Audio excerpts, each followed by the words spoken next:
सोच, विचार, भावना, वृत्ति, ये मन के कई प्रकार के आयाम है।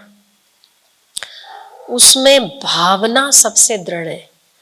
हर व्यक्ति को अपनी एक कोई ना कोई, भले बाहर से व्यक्ति कैसा भी दिखता है, पर उस दिखने वाले व्यक्ति के पीछे कोई ना कोई एक ऐसा भाव काम करता है जो उसकी पर्सनालिटी को या तो आबाद या तो बर्बाद करता है। उसके हर कार्य की शैली में उस व्यक्ति की भावना उसके पीछे काम करती है और वो बड़ी महत्वपूर्ण होती है। एक व्यक्ति चोर है, उस व्यक्ति की चोरी की भावना सतत उसके भीतर चलती है, तो वो जिस भी व्यक्ति से मिलेगा वो देखेगा कि इसने सोना कितना पहना है, इसने अंगूठी पहनी है कि नहीं, वो नकली है कि नहीं, वो असली है कि नहीं, ये आदमी के जेब में पैसा कितना होगा, उसके वॉलेट में, उसे वॉलेट कहाँ रखा हुआ है, ये गाड़ी कौन सी चला रहा है, गाड़ी में वो पैसे कहाँ रख रहा है। ये सब जो विचित्र प्रकार के विचार हैं वो इस व्यक्ति की भावना में बहुत बड़े सहायक है कि वो चोर उसी प्रकार से चोर बनता है। चोर की भावना सदैव सामने वाले की वस्तुओं पर रहती है। कोई व्यक्ति बिजनेस माइंडेड है तो वो हर जिस व्यक्ति से मिलेगा वो सोचेगा कि ये मेरी कंपनी में क्या काम लग सकता है, ये किस प्रकार से काम कर सकता है। जैसे एक डायरेक्टर अगर कहीं भी जाता है तो उसके दिमाग में उस फिल्म के लिए, फिल्म बनाने का एक सपना जो चलता है, तो सामने 2 व्यक्तियों को या 3 व्यक्तियों को देखता है ना, वो भी अपने उसमें कन्वर्ट करने की कोशिश करता है कि क्या ये मैं अपनी कहानी में ले सकता हूँ। कभी कभी आप लोग देखो, कोई डायरेक्टर अगर अपनी बात, अपनी पर्दे के पीछे की बात सुनाता होगा, वो आपको दिखेगा कि मैं एक सॉन्ग बना रहा था और आपस में हम लोग कहीं खाना खाने गए थे और उसने बोला क्या बे, ऐसा किसी ने उसको कहा और उसको क्लिक हुआ कि क्या बे शब्द मुझे अपने सॉन्ग में लेना चाहिए। कभी कभी किसी सॉन्ग के शब्द आपको अजीब से लगेंगे पर उसको कहीं ना कहीं से वो प्रेरणा मिली। क्यों? क्योंकि उसके मन में जो चलता हुआ भाव है वैसा ही उसको हर प्रकार का जगत और उस प्रकार का व्यवहार दिखता है। वो वहीं से वही लेता है जिस प्रकार का उसका भाव होता है। तो जो कुछ भी जगत में बाहर दिखता है वो बाहर कभी था ही नहीं, जो कुछ भी है वो आपके भीतर है। आपका भाव कैसा है वैसा आप लेते हो।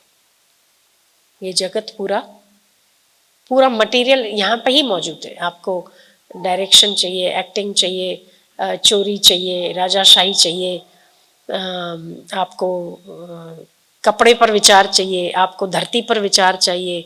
आपको एक आदमी है, मैंने उसके बारे में सुना अभी कुछ दिन पहले।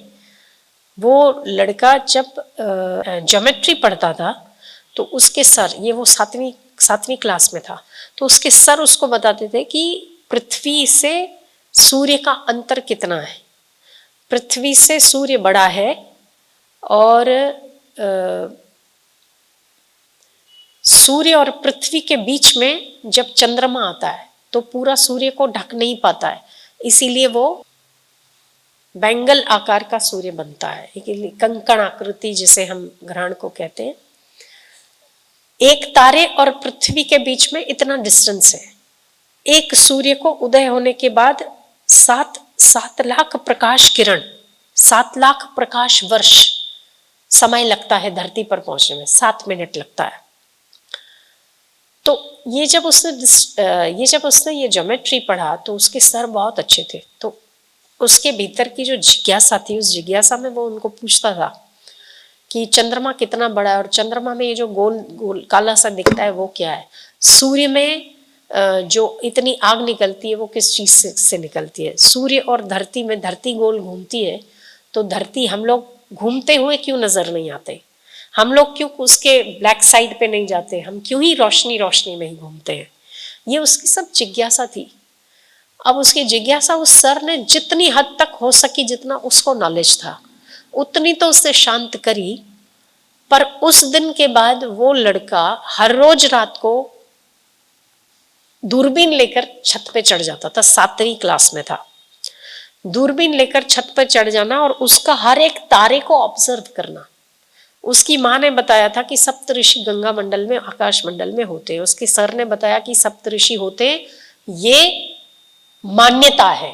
हमारा साइंस उसको अब तक प्रूव नहीं कर पाया कि सप्तऋषि है, पर हमारे दादा दादी परदादा पदादियाँ कहते थे कि भाई सप्तऋषि है और बीच में अरुंधति है।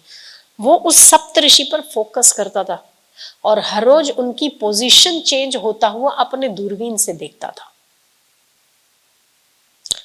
दूरबीन से देखता था तो कल सप्तऋषि का स्थान यहां पर था, तो आज वो इतना उसके पीछे इतना ऑब्जर्व करता था, कीन ऑब्जर्वेशन था उसका कि सप्तऋषियों का आपस में प्लेस भी चेंज होता है।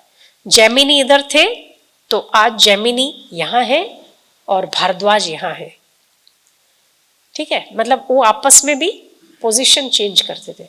उसने उसको इतना फोकस किया कि उसे तारों का हलन चलन समझ में आने लगा। आज उसकी उम्र 27 से 30 साल होगी। जब वो 7वीं कक्षा में पढ़ता था तब से आज तक उसने एक दिन भी तारों को देखना मिस नहीं किया। दूरबीन से तारे देखता था, उनकी पोजीशंस बदलते हुए देखता था, और आज वो इतना बड़ा भविष्यवेता हुआ है कि वो तारों की पोजीशन से हमारे देश में, धरती में या विश्व में इस वर्ष में कौन से उत्पाद होने वाले, वो आज भविष्यवाणी करता है। 2019 में उसने भविष्यवाणी की थी कि 2020 ऐसा ऐसा ऐसा ऐसा जाने वाला है, इसमें ग्रहण आएगा, ग्रहण का असर इन इन जगहों पे पड़ेगा, और अब विज्ञानी उस बात को मानते हैं कि इसका असर इतनी इतनी जगहों पर पड़ा है। चंद्रमा की पोजीशन को देखकर वो चंद्रमा की धरती पर असर कैसी होगी वो बताता है। अगर तो तारों में तारों की कौन सी पोजीशन इतने साल पहले कहाँ थी और आज उनकी पोजीशन कहाँ है, उसने टेलीस्कोप लिया उसके बाद और उसने एक एक चीज का ऑब्जर्व किया। उसने पूरा दिमाग उसके पीछे लगा दिया। इस जगत में ऐसे ऐसे रहस्य हैं, केवल उसको निकालने वाला चाहिए। अगर उसके पीछे आप सातत्य से लग जाओ ना। इस 2020 की उसकी भविष्यवाणी भी थी कि बाढ़ आएगी, भूकंप आएगा, प्रचंड रेक्टर स्केल, हाई स्केल के झटके आएंगे विश्व में इतनी इतनी जगहों पे। वो उसने नाम के सहित उन देशों का नाम लिया है जिसमें भारत भी एक देश है। तो ये जो वो आज वो इतना बड़ा भविष्यवाणियां कर सकता है, उसके पीछे क्या काम करता है? उसका भाव ही काम करता है। एक ही भाव कि मैं इनकी पोजीशन को देखूं और मैं जानूं कि हमारी देश पर खगोलीय विज्ञान कैसे काम करता है और क्या असर करता है। आज 30 साल का होगा, 7वीं क्लास में था तब से लेकर अब तक वो इतना माहिर हो गया इन सब चीज़ों में कि आपको रात को खुली आंख में बताएगा कि ये स्टार कल कहाँ था और आज कहाँ है और अब इसके बाद कहाँ जाएगा। इन 27 सालों में वो उसकी पोजीशन भी देख ली उसने, कितने साल में वो कौन सी जगह में कितने कितने डायमीटर में घूमते हैं तारे, वो भी वो बता सकता है। हम सोच भी नहीं सकते इस चीज़ को। ये क्या चीज़ है? इस जगत में सब कुछ मौजूद है, केवल आप ही का भाव उसे ग्रहण करता है। तो महत्वपूर्ण क्या है? आपका भाव, आपकी भावना अगर उसके पीछे जुड़ जाती है तो बड़े बड़े रहस्य प्रकट होते हैं। मेरा यही ये कहने के पीछे इतना तात्पर्य है कि जैसे एक डायरेक्टर को 2 व्यक्ति बात करते हैं ना, तो उसमें भी वो अपने काम की चीज़ ये लेता कि मैं फिल्म में ये चीज़ डाल सकता हूँ। जो लिरिक्स लिखते हैं ना, वो किसी की बातें सुनकर वो शब्द उसमें ऐड करते हैं कि हाँ ये मेरे काम की है। तो आप जिस फील्ड के हैं उस फील्ड का आप अपने भाव से उनको उसमें डालने की कोशिश करते हो। इंटीरियर डिज़ाइनर होगा तो हर जगह पे वो अपने ही काम की चीज़ देखता है।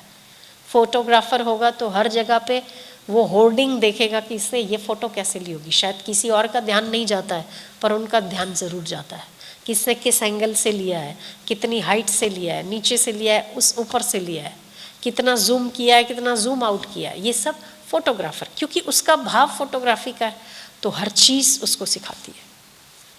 ठीक है, ज्ञानवान का भी ऐसा ही हाल है कि वो जहाँ जहाँ नजर करते वो अपने आत्मा के सिवा कुछ देखने का यत्न ही नहीं करते, इसीलिए सारा जगत उसके लिए मुक्ति का मार्ग है।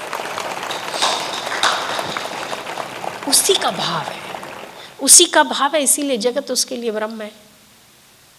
हमारा एक तारा देखता है, तारा देख के 30 साल उसने गंवा दिए, तो भविष्यवाणी कर दी, ज्योतिष भी कर लेते, तो क्या बड़ी बात हो गई। पर उस तारे के भीतर चमकता हुआ आत्मा और मेरे भीतर चमकता हुआ आत्मा एक है। अगर ये जाना है, उससे सारे ब्रह्मांड की गति को जाना है। अगर उसने ये नहीं जाना तो तारों की गति को जानकर उसने क्या किया? कुछ नहीं। तो ज्ञानवान तारों की गति की चाल को भी बदल सकता है अगर वो बदलना चाहता है। वो ब्रह्मांड में इंटरप्ट कर सकता है अगर वो चाहता है। ब्रह्मांड की कई सारी गतिविधियों में वो व्यवधान डाल सकता है अगर वो चाहता है। वो प्रकृति के नियम नहीं बदलना चाहता, पर अगर वो चाहे तो ऐसा संभव है। तो उसने 30 साल, जिसने भी, उसका वो भाव था, तो उसने वो खगोलीय घटनाओं का विवरण कर दिया और वो जान गया कि खगोलीय शास्त्र में क्या होता है और खगोलीय घटनाएं कैसे, विज्ञान इसका काम करता है और उसका पृथ्वी पर क्या असर होता है। आज वो कुछ कहता है तो वो बातें सत्य होती है, पर महापुरुष तो बिना कहे जो कहते हैं वो बातें सत्य होती है। वो कौन से खगोलीय शास्त्र को पढ़ने गए थे? नहीं। क्यों? क्योंकि वो अपने आत्मा से कनेक्ट होते हैं। तो अगर तो आप चलते फिरते बैठते उठते अगर आप ये भाव रखते हैं कि आप ब्रह्म हैं और आप मुक्त हैं, आप आनंद स्वरूप हैं और आप कभी भी किसी बंधन में नहीं आ सकते, तो आप निश्चित ही मानिए कि हर चीज़ आपको ब्रह्मत्व की ओर ले जाने वाली है। भाव ही तो है, क्योंकि ये जगत में सब कुछ मौजूद है। सब कुछ, डायरेक्टर के लिए डायरेक्शन मौजूद है तो फिल्म सिंगर के लिए वो मौजूद है। कभी कभी सिंगर्स भी अपने ऐसे ऐसे आवाज़ निकालते हैं तो उनको वो अपने कंगी की आवाज़ होती है कि नहीं, कंगी को आप ऐसे करो तो आवाज़ आती है, जो कंगी से आवाज़ आती है, वो भी उन्हें प्रेरणा देती है कि हमें म्यूज़िक में कंगी की आवाज़ लेनी चाहिए। और आप अलग अलग जो म्यूज़िक डायरेक्टर हैं उनको आप अपने किसी न किसी सॉन्ग में अलग अलग प्रकार की आवाज़ें डालते हुए देखोगे। वो क्या है? क्योंकि वो उसका भाव था, नेचर ने उसको सपोर्ट किया। तो आपका भाव सीमित नहीं होना चाहिए। आपका भाव अगर व्यापक है, आपका भाव अगर परोपकार का है, आपका भाव अगर अपने भीतर छुपे हुए आत्मा को दूसरों के अंदर और दूसरों के भीतर छुपी हुई आत्मा को अपना आपा मानता है, तो आपके लिए ये दुनिया में कुछ भी असंभव नहीं है, कोई भी पराया नहीं है, सब कुछ आपके बाप का।